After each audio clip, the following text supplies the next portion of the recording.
Okay, good morning again. So today we're going to talk a little bit about healing. We probably talk about healing every day in a different sense or not. But I wanted to inject some information about crystals into the mix. Because again, we all wear them. Sometimes we don't even know they're crystals. We just wear them because they're pretty. And then sometimes we wear them consciously. Like today I want to wear some jade, or today I just want to wear some quartz, clear quartz, or amethyst. Sometimes we don't know why, but we go with those feelings. I go with those feelings.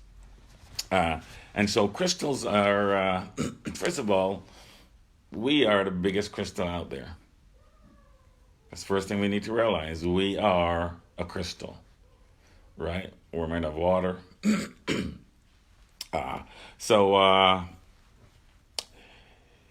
they're all different types of crystals. There are too many to name. It's always good to go out and go to a rock shop and start feeling around, you know, pick it up, see how it feels. If you get no feeling from it, you can always put it down and you just go through, or you just go in and look for something that catches your eye, maybe a color, you know. And so that's how you go and start playing around with crystals, because it's all about the energy that the crystals give off. Right? That's ultimately that's all it's about. No matter what kind it is, where it's from, or whatever it is. There's a couple names I want to drop on you that, as far as a lot of people have already done research. So you don't have to do research, but you do have to go research some of these people and see what they did and what their findings were. The first one was Dr. Masaru Emoto. Masaru Emoto. And his topic is Dr. Emoto discovers how energy influences geometric shapes. How energy influences geometric shapes. And he also was the guy that did the stuff on crystal and water, right? Where he took pictures of all the different kinds. I think it was always he's the one that said each snowflake is different. Right? To me, that was like huge. I still haven't gotten over that yet. Each snowflake is different, and we know how many they are, right? And so then we have to say each individual is different, no matter how many we are. All right. So Masaru Emoto. So lots of people have been studying these. There's a guy. His name is Marshall Vogel. He's a German. Marcel. Vogel. And he did lots of scientific analysis on crystals. The topic was the luminance in liquid and solids and their practical application. That was his thesis. So again, it's all about crystals and what they do, right? Whether we interact with them or not. Let's see. So I'm just want to drop those two names on you. Good ones to research if you want to know about crystals, right? And so what I'm going to do is I'm just going to summarize probably 20, 30 books that I've gone through as far as crystals go.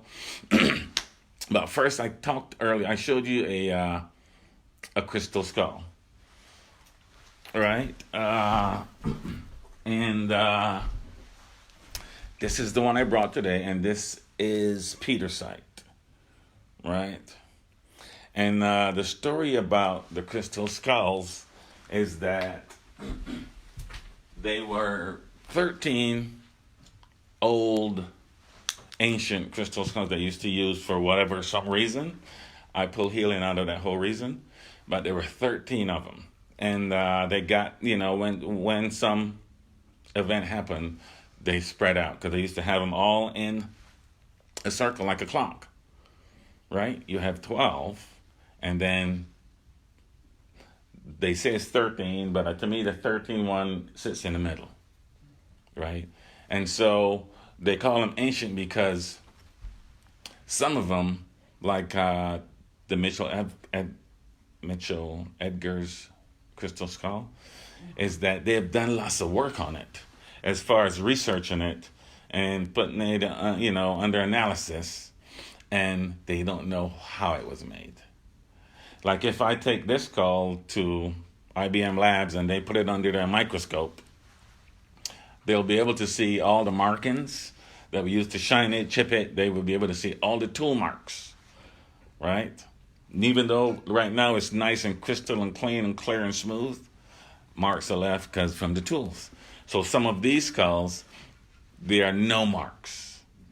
So they don't know how they were made, right? Some options were is that they took a regular skull and changed it into that clear quartz crystal skull.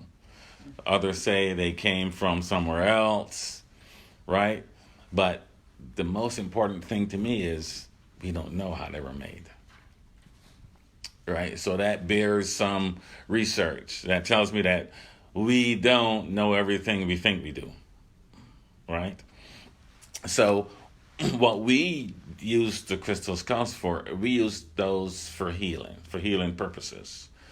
Like we set them up in certain grids, all different kinds of grids. And grids meaning in geometric forms. And I did this before I even read about some of this other stuff. We just figured out, we're going to set them up in a triangle, right? We're going to set them up in a circle. We're going to set them up in a pentagram or the Merkaba, right? 2 interlocking pyramids. So that's what we do. What is that? Caduceus, the one that stands like this, right? We set them up in that way, and that's almost like a 2 ends up, 2 ends down, right? So we always set them up in those configurations. Because now what they're proving is, and we already know this, what they're proving is that if you set things into these sacred geometric shapes, energy emanates from them, right? So what they're saying also is like you may have a regular crystal, you pull it out of the ground, and it has a certain energy, right? But once you start carving it into certain shapes, it takes on a different kind of energy, right? And so there's something to do with the information in the crystal.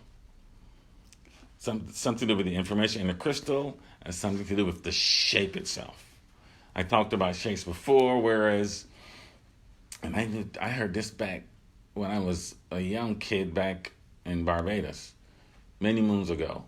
Whereas if you take a razor blade and you put it inside of a crystal, it doesn't rust, right? So there's something to do with those shapes. It's on your dollar bill right now, right? All these shapes are in the Pentagon. The Pentagon isn't in that shape just for the hell of it, right? Because there's a certain energy that emanates when you start creating these things.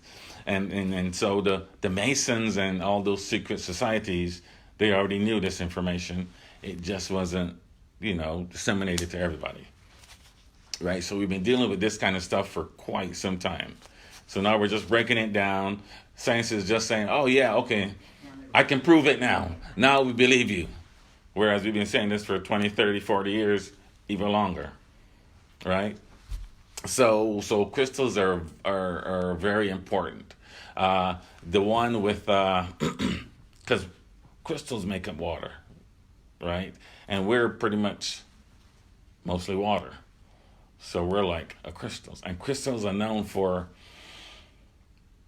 holding energy or holding information, right? Hanging on to information. That's why we have them in computers, right? Because when you take the power away and it goes dead and you plug it back up, it remembers things. That's because it has those crystal boards in them, right? So they're known for storing energy. When we started playing with crystals, in meditation or in class, we would we would take a crystal that has a point, right? And the points, we call those facets. And we could rub, and see what we get. And what we found out was you can get information out of it, and you can put information into it, right? And that's how all this information came through Atlantis as well.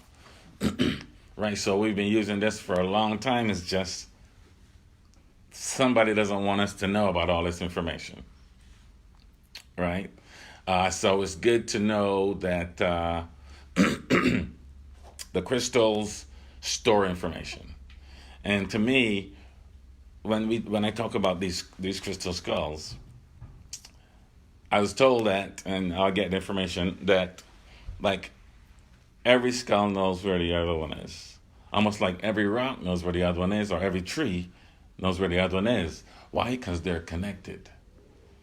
Right? So it's a rock, everything knows where the other one is. So sometimes when I'm playing with these skulls, I just it's like, I get these spontaneous answers or information. Right? If I'm not quick enough and write it down or record it, then it's gone. But I get those all the time. Right? And I don't know if it's because I expect to get those, because everybody doesn't get that information, but it is available to everybody, right? So what we do is we just set these crystals up in whatever configuration we feel, and we just meditate, and we will get that energy, and we will send it up to what is called like an energy bank, like a healing bank. Because we can send energy, healing energy, over to Turkey or wherever the war is. But if they're not receptive, then it just sits there. So what we do is we send it into this bank, and whoever needs healing can just sit and share some words or whatever it is, or ask, and that's there for everybody to use. So that's one way we use those. And then the other way is that when we have clients come, we will lay them on the table, and then we will lay again the skulls. We have some main ones that never go out, right? That are like the anchor. And so we set one at the head, and we just set them around the room. Different people, we move in different places, right? So we use those for individual healing. And the first thing we tell people is, you just have to be open, right? You just have to be open to the healing, or you have to expect, I'm going to get something from this, right? Because you can lay on my table and say, like, this is BS, and of course, you will get nothing from it. Even though all the energy is in that room for you to have, you'll feel nothing, right? So it's all about, I expect to be healthy. Right, and all this is just information pointing to something that you can do yourself, even without the crystals. Right, because we use crystals for healing, but at sometimes we use nothing, and we just say, let's sit down and let's breathe in, and let's just release all the energy. I do that now with my wrist. I breathe in, and I release healing to this hand right here. So we don't really need the tools, the crystals, but they just point us to these things that we can do ourselves, right? Because we all can do that. There's nothing I'm saying that you don't know or you don't have access to, right? Nothing at all. And so we got to use those crystals to help us. I'm not saying don't go and see a doctor, but I'm saying wear your crystals when you go in. Bless you. Have a good attitude. And then when you leave, make sure you know that, hey, these are going to help me once I kick whatever they give me to take. Because if you know, we go to the doctor and we don't really get healed, really. Right? They give us some things, it's like a Kickstarter. Okay, here's this thing. so that your body can rest, so that you can recover. Your body can recover itself. I don't even know the numbers, but my body is recovered, regenerated every single cell. I don't even know how many times already. A few times already. Every single person, everything regenerates. So if we never do anything, our body will regenerate. But it doesn't, because we have all these ideas about what not to do, and who's hurting who, and we send all our energy out. And so the body has to, when you look at something, you're ingesting energy. And then your body has to assimilate that energy and figure out where to go with it.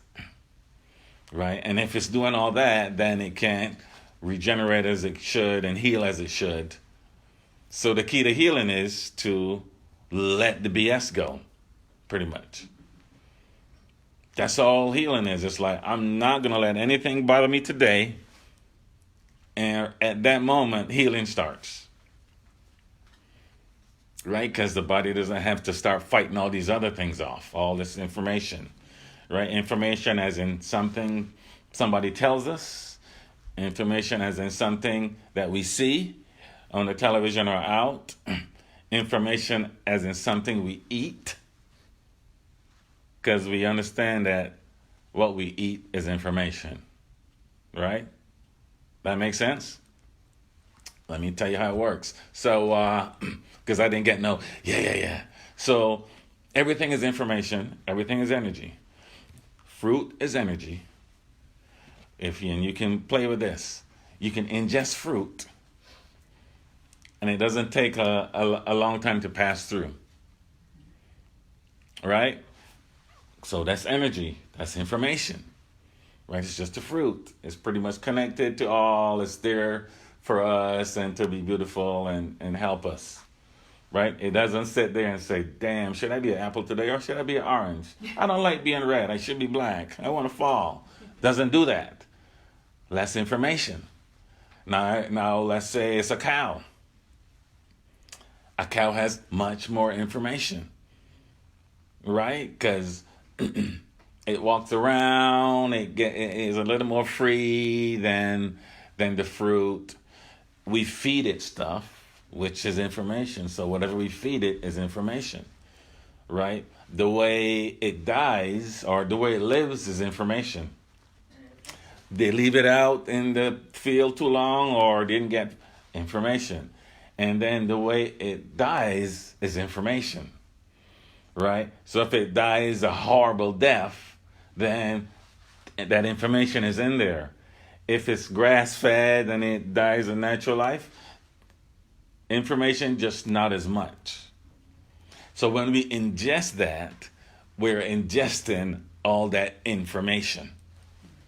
The body has to assimilate that information, right? What do I do with this? What do I do with that? And so that's why it takes a longer time to pass through the machine. Right? So it's information. So we're ingesting it. So we need to understand that all this is information that we're ingesting. I'm not saying it's good or bad. I'm just saying realize it's information. And some people, like if I have 2 hamburgers in a week, then I get a reaction. Tells me, oh, this is not for me so much. Right? Other people, cool, whatever. So I've proven this. So these are things you can play with and see. And then, even though we said all that, you can, as a human being, eat anything and it will never harm you. Because you will be at a certain place, where you can pray over your food and be sincere and be thankful that you have it and be thankful for its life. And then it is not as much information to ingest then, or it kind of softens it up. What either way, it's information. It's just how do you look at it? Do we look at the commercials that say don't eat it, and then we eat it, and then so we got to turn them all right away because I want to eat it, but they say not to eat it, right? And so all that's information, right? Like some of the people that smoke forever and nothing ever happens to them, that's because they don't give a crap what you think. They're just going to do it, and they're just because they love it. They take they don't smoke it and say, I shouldn't. Right? That's why, because it doesn't affect them. Some people, yeah, it will. I'm not saying it's good or bad. I'm just saying you as a human being has this power, the same as the crystals, to hold this energy and release it whenever you need to. Right? All of us can do that. Right? So, all right. So that's how we use. That's how we use the crystal skulls. We have, all different shapes. Like they're the big obelisks. Those are good shapes. Almost like they point your energy to a certain place.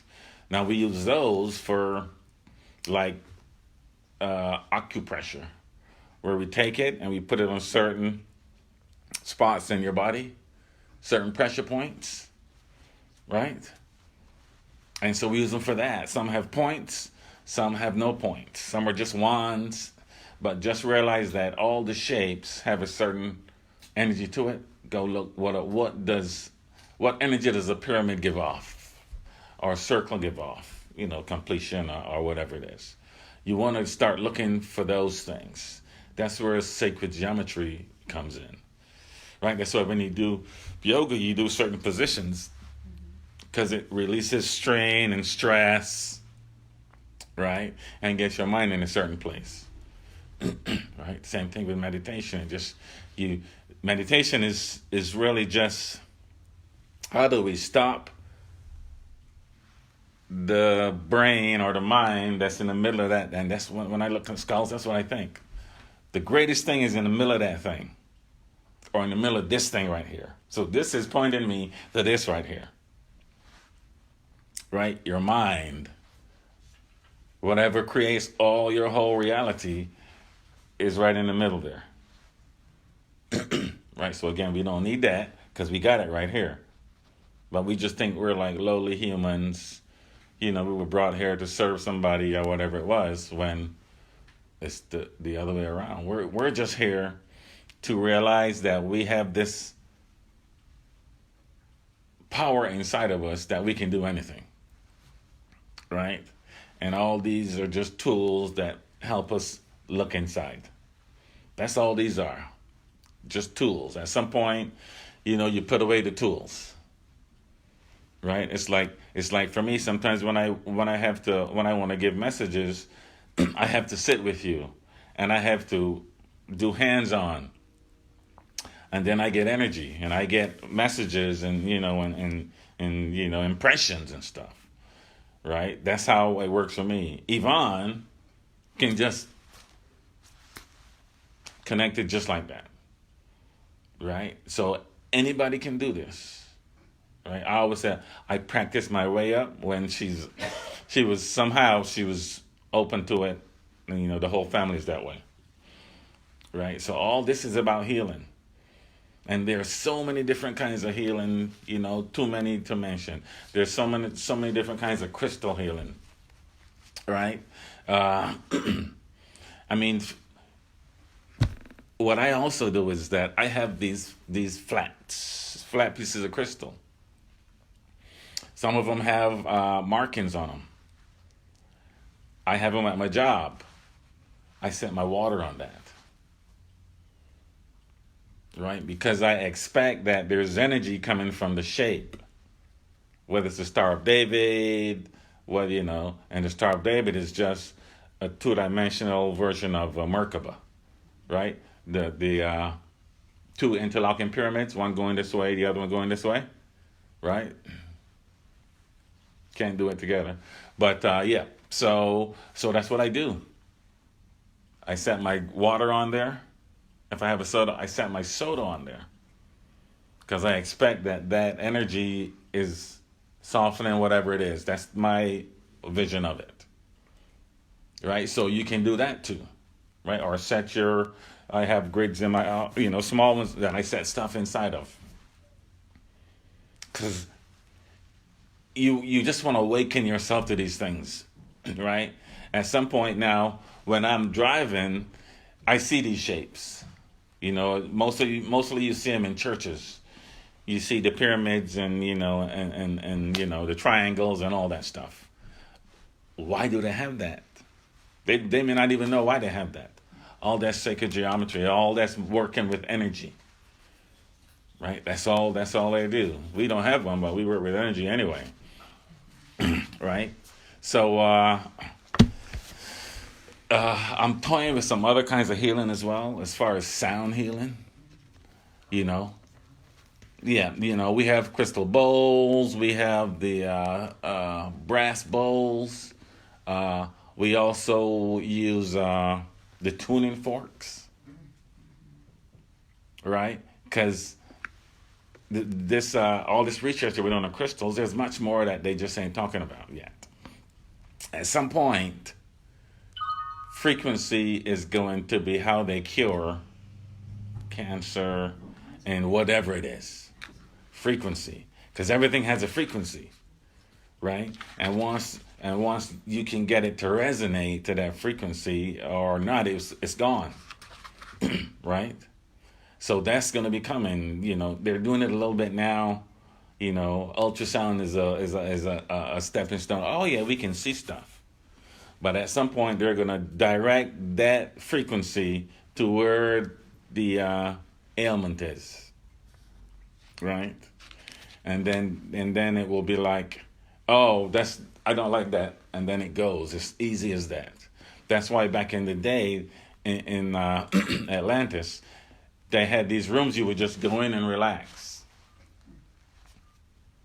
and sit it was called the rejuvenation hall. It was a rejuvenation hall. You just go in and relax, because all the vibrations are going to get yours back in tune. Like, right? The thing about that is, if you leave and go out and start talking about people, then the same thing keeps happening, right?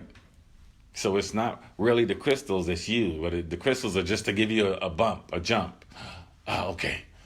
Now I can relax. Okay, now I can start healing. And then it's up to you to keep that healing going, right? It's never.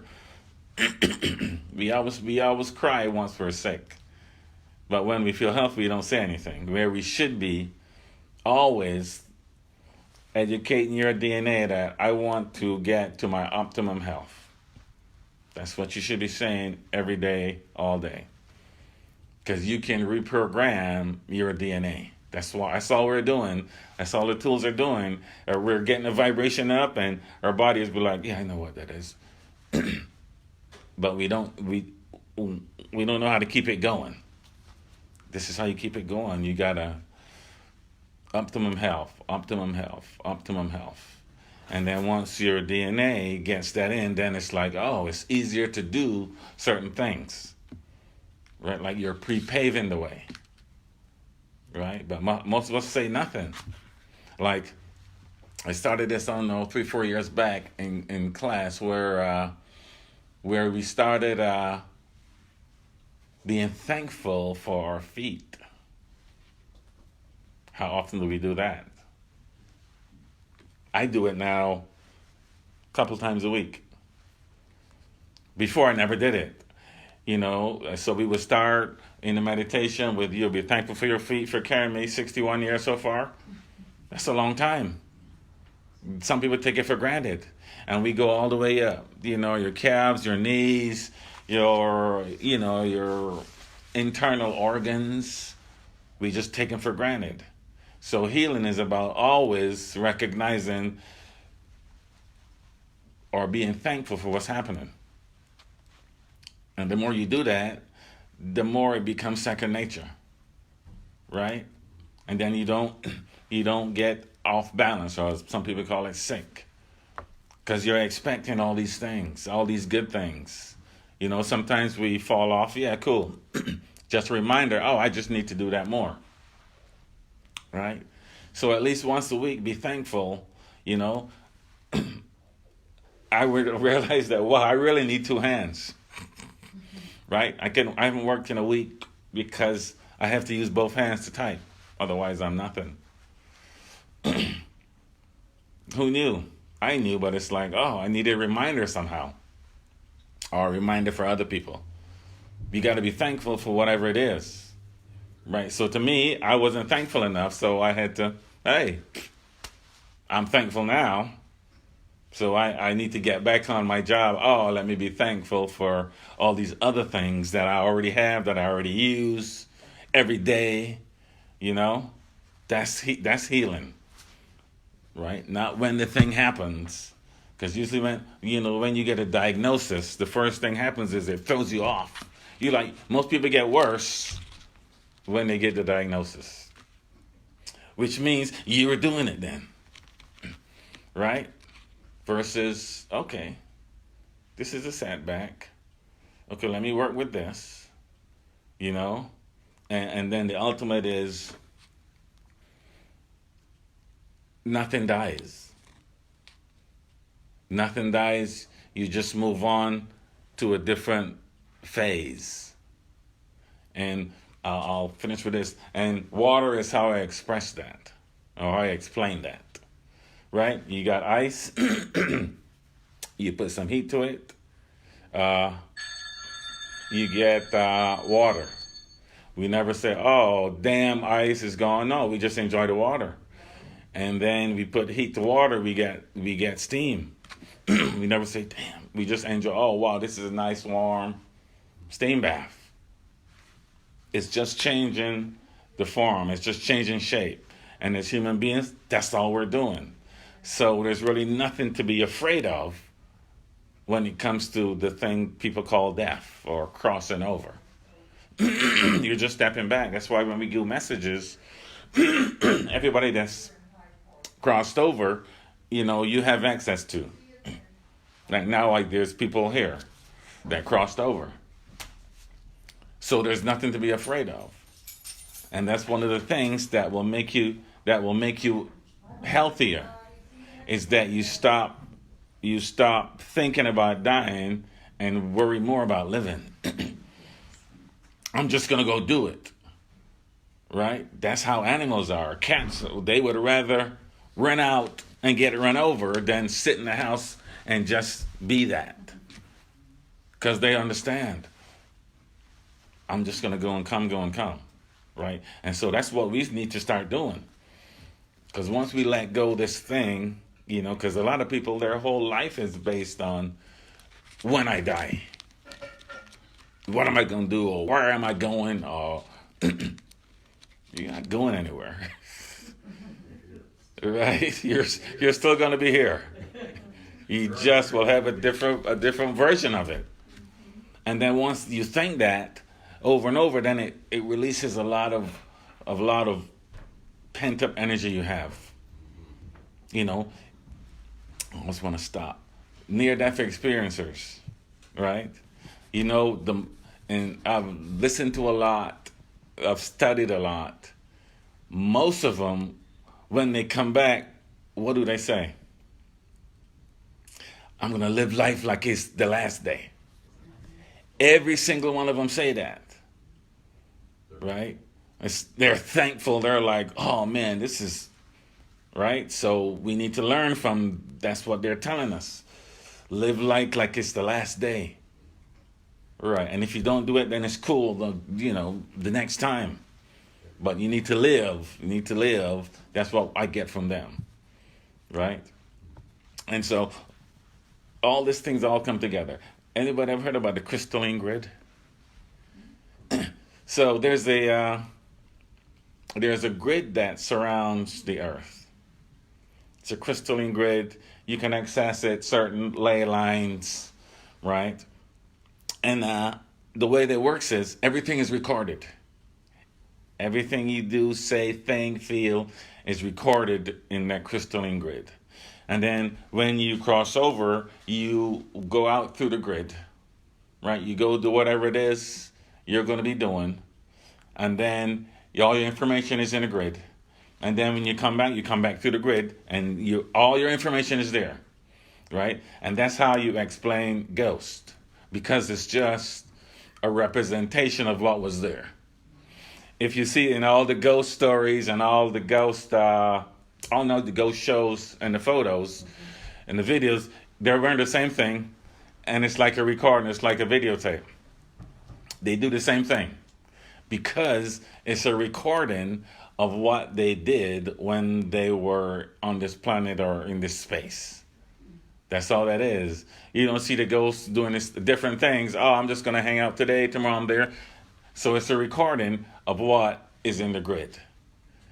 And so that's how you get these spontaneous healings. I remember when I used to be healthy. And you get that information and then spontaneous healing. Right? Because they go into the grid, which knows everything. Some people call it the Akash, whatever. They go in and they grab the information and bring it back down. Right? That's why some young kids can play the piano with everything, their feet and everything. And that's how they can remember all this information from the crystalline grid. Everybody has their own little thing that goes, you have your own you there. And you can go grab information, what you used to be, the pastime, an artist, whatever it is. You can go grab this information. Most people don't know that, but everything is accessible to you through that crystalline grid. Right? All right. I cough, so that means I have said enough. Any questions right now that come up while I'm in this state? None? Mm-hmm. How do you feel about using Reiki for charging and using crystals for healing and things of that nature? All right, and so the question was, how do I use Reiki and crystals for healing? Or can you use them, or should you use them together? That's totally up to you. Okay. Right? To me, I've done Reiki. I've done IET, which is integrated energy therapy, which is the same thing as Reiki, except we have angels that govern certain parts, right? And I've done shamanic work, right? I've done massages, I've done crystal work. When you come to me for a healing or a session, I have no way of saying, I'm just going to do Reiki, I'm just going to do crystals. It's individual, and it's whatever I feel will work right then. And I can't separate, so I can't say I'm giving you Reiki. I'm giving you a healing because that includes the Reiki sessions I've had, the IET sessions, all those courses I've taken. You get all that, right? And so sometimes crystal works, sometimes they don't, right? So whatever I feel at that point, that's what you get. Yes. I'll give an example for what he's saying. Sure. Mm-hmm. I was diagnosed with a brain tumor, Mm-hmm. and instead of freaking out about it, I decided, and you can ask my husband here, art was my passion. Something told me just to go into Yeah. my passion, go into my meditation. And when I went back, they did all the ultrasounds and said this, and they said it was there. Mhm. When I went back for the Mhm. next thing, the doctor literally told me it was too small to worry about, Yeah. and my brain was younger than my age. Right. Yeah. That's So, just not for me. so this the next. Yeah. Right. Yeah. So you can heal yourself. Just how do you think about it? Right. How am I going to process this? Am I going to process it the way I see other people doing it, or am I going to try this way where something just tells me what to do? Right. When you have a question, the answer is already in the question. Right? That took me a little while to get. Because I used to listen to Abraham all the time. Years and years and years. And 20,000 people asked questions over those years. And the answer was all, at some point I realized the answer is always the same. You're doing it to yourself. No matter what the question was, you're doing it to yourself. Nobody ever tells us this stuff. Right? This hurt hand, I did it to myself. Because 3, 4, 5 years ago, I was like, I'm not playing that game. And I played the game. And I said, if I play that game, this will happen. And I played the game, and this happened. So again, lesson for me. Watch what you ask for. Right? Whatever you say has energy, goes out. Whatever you think has energy, goes out, tries to find this match. That's why you should think of positive things. Because it will attract something just like it. It's really that easy. And my grandmother used to say this, you keep saying you're going to get hit by a bus, you're going to get hit by a bus. I didn't know what it meant back then. But it sounded like grandma. I said, oh, cool. But it is true. If you keep saying that, and they know nothing about the law of attraction, she's just a grandmother. Right?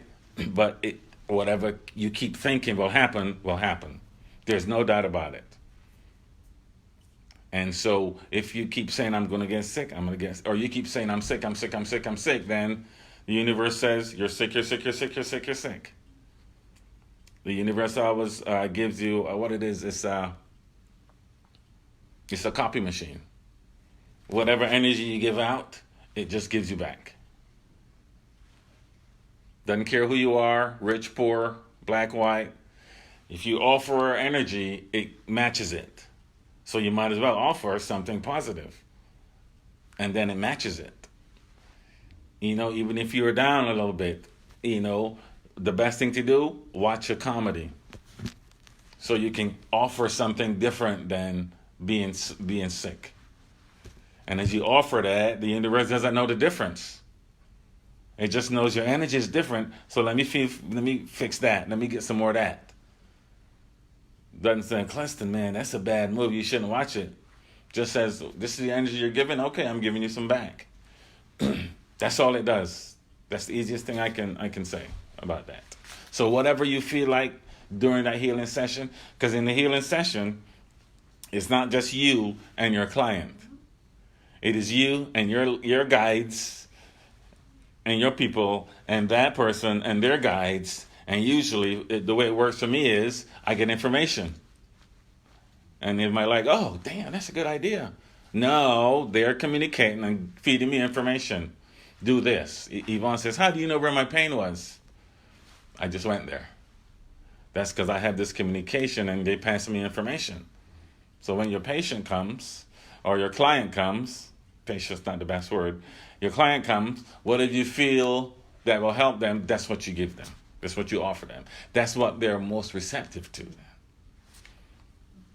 Right? Because you're always talking about above and beyond. Okay?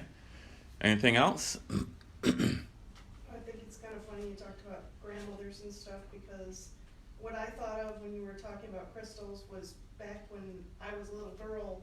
I remember all the mothers getting around when someone was going to have a baby, holding the crystal over it and getting, whether it was a boy or a girl, whether it went a certain way. Right. Same thing with asking questions. Right. Hold crystals up and ask questions, and if it did one way, it was this. Right. If it did another way, it was that. Right. So we're talking about the same thing now, just a different, years right. And years and years ago. And Right. at some point, people started to think it was silly or whatever. Right, yeah, they were yeah. doing it, but- We got burned at the stake for that long time ago.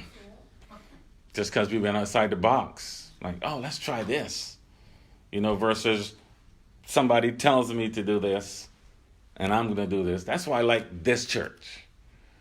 Because I'm not the only one up here telling you stuff. And I'm not here to tell you to be anything.